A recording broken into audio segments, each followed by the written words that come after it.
Is there a place in your life right now where you feel stuck, like you want to make progress or take action, but you just can't seem to do it? And think about how frustrating that is. And we have all been there.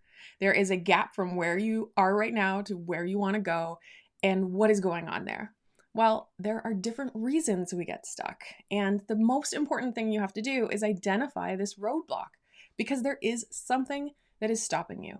Well, today I'm going to explain the 3 different ways that people often get stuck and how you can identify this roadblock so that you can remove it and start moving forward. Now, if we have not met, my name is Kat and I help people uncover the hidden reasons that they're feeling stuck so they can break free and start thriving. Now, if you have ever joined me for a Get Unstuck Wednesday, you'll be familiar with the 3 different ways we get stuck, but I do want to explain them. And before I actually explain the 3 ways, I want to explain how I got there. How did I come up with this 3 ways we get stuck? Well, I need you to understand that there is research on 2 different types of challenges. So when we are stuck, we're facing one of 2 challenges, a technical challenge or an adaptive challenge. Now, a technical challenge is when we literally cannot do something because we are missing the information or the skills to be able to do it. In other words, we don't actually have the ability to move forward right away. So that's a technical challenge. An adaptive challenge is when we have the ability, we have the skills, we have the information, but we're still not taking action. So when we know better, but we don't do better. Now, there is research that shows that these are the 2 different types of challenges we face. However, over the years, I've been reading a lot about habits and habit formation, why we do what we do, and I started to notice that there was a bit of a difference between some technical challenges. And so I actually decided to break up technical challenges into 2 categories. One where it's just information or skills, that ability to do something. And then the other type of technical challenge is when we're missing information or skills about ourselves. In other words, we have the ability to do the thing, we just haven't figured out how it works with us yet. And then that's how I ended up coming up with these 3 different ways. And it's what I use in my work when I try and help people identify what is going on. So let's dive into the 3.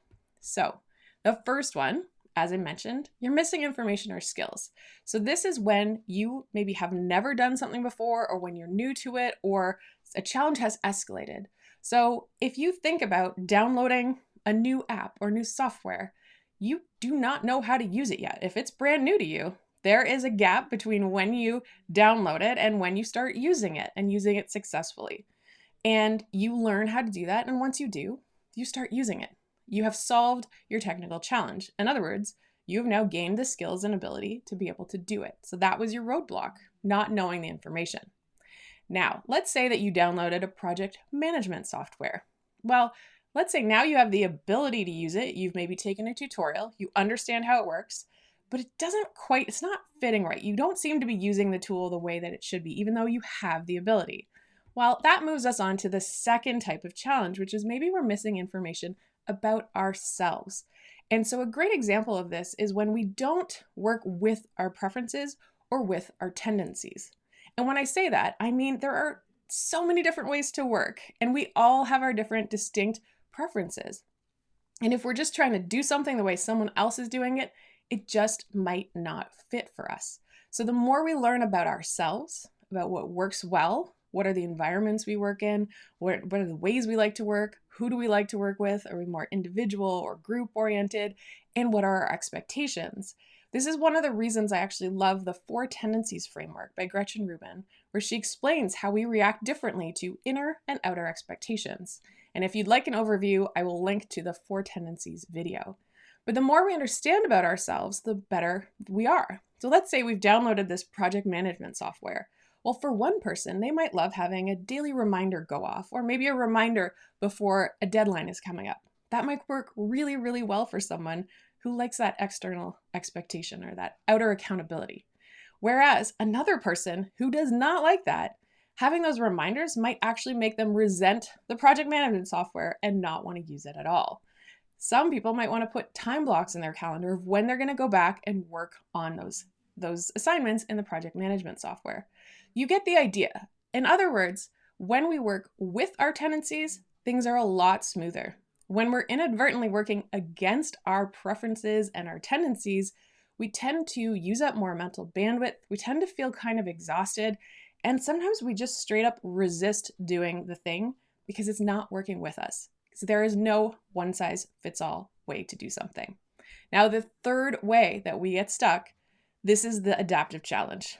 An adaptive challenge is when you know what to do, you are able to do it, works well with your tendency, but you are still not doing it. And this is where we need to stop focusing on skill set and start focusing on mindset. There is some sort of belief that we hold on to that is keeping us stuck. And we need to figure out what are these limiting beliefs, that the way that we see the world that is causing us to just stay still and not take action. And this is all about uncovering what are the fears underneath that's going on. What are we afraid of doing? What are we afraid is going to happen if we start taking action? And we have these limiting beliefs that will cause us to say, ooh, it's not safe to go there, so I'm just going to stay still. And those beliefs can take a lot of different looks, and they are different for everyone. So two people can be stuck in the exact same way, but have two very different limiting beliefs. Now, I would like to share an example from my own experience with a few additions from other people's, and that is running. So I had shared this before, but I'll share it again. When I first started to run, I was experiencing a lot of pain in my shins, and I went and got a doctor to look at them, and I found out that my fascia were not stretching. So I had what's called compartment syndrome, and it was very painful. Well, years later, I thought there's got to be a way. There must be people who have the same syndrome who can run. And I found some research. So I started trying to run and changing where I landed on my foot, but it still was causing pain. So I went to a running clinic. This is a way that I can address a technical challenge. I was missing information about how to run properly for anyone, not just me. So at this running assessment, they filmed me and they showed me how I could change the speed and where I was landing on my foot. It wasn't quite right. So by the end of that appointment, I now had a new skill set, a new ability to run, and I was able to start running without pain. Now, what I found was I had trouble sticking to following my own running routine. I would tell myself, I'll run 3 times a week. That didn't always happen. Maybe I'd run once, maybe I'd run twice, and some weeks I would run 3 times, but it was not consistent. And so when I started to learn about the 4 tendencies, I realized I really do well with outer accountability. So recently, when I was trying to get back into running, I decided to find a running buddy. So we would have a time and day that we would meet up.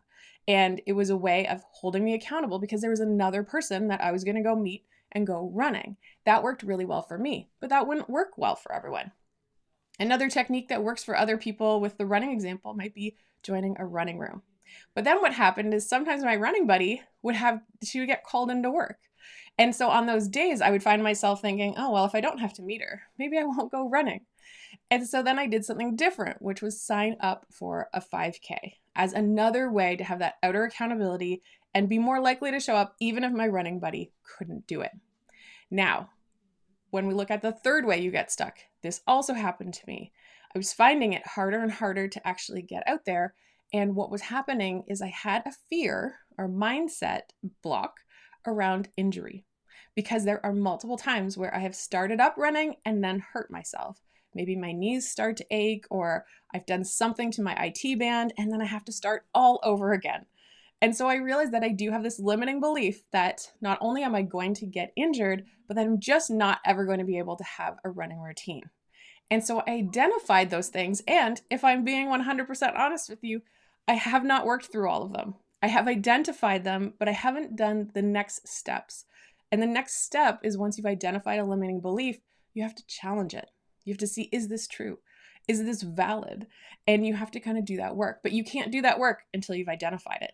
Now, in this example, I have identified some of the limiting beliefs that are holding me back from having a regular running routine. Because right now, I don't. But it is one of those things where I know what to look at when it comes to running because I've done the work to make sure that I have the skills and the ability. I know which format works well for me, accountability, but I have to address those fears. And that's where I'm stuck right now. So what's the strategy? So the strategy is that you want to ask these questions in that order. Because if you don't actually have the ability, first you need to address that. And sometimes we don't actually know where to start. So I always say, start with the things you know you don't know. So if there's a skill gap or an information gap and you think, okay, I am not moving forward, I don't know how to do X, go and look for that. Once you start doing research, you will actually start to learn other things that maybe you had no idea about. So you can start to expand your skill set just by starting the process of exploration. Now, if you know how to do the thing, start looking at your tendencies. Am I missing information about how I like to operate, and what's the best way for me to build this into my life? And then finally, if you are still stuck, you need to start asking yourself, what am I afraid might happen? If I imagine taking action and moving forward, what do I worry is going to happen? Because that's where you start to tap into these limiting beliefs, the things that hold us back and that keep us safe by not taking action. And once you have identified that, that's where you'll start to say, okay, this is what I have to work on. Maybe I need to work on my preferences or adapting how I work. Maybe I need to work on figuring out what these beliefs are and then challenging them so that I get some freedom from those beliefs. I hope that this has given you some insight into how you can start to tackle when you feel stuck and you're not sure why you're stuck. Go through those 3 steps and start to identify where along this line do I feel stuck? Because then, once you know the barrier, you can do the work to remove it so that then you can make progress and move forward. Now, if you haven't already and you find this valuable, I encourage you to subscribe so that you can get more information about identifying limiting beliefs, working with your tendencies, and getting unstuck so you can start thriving.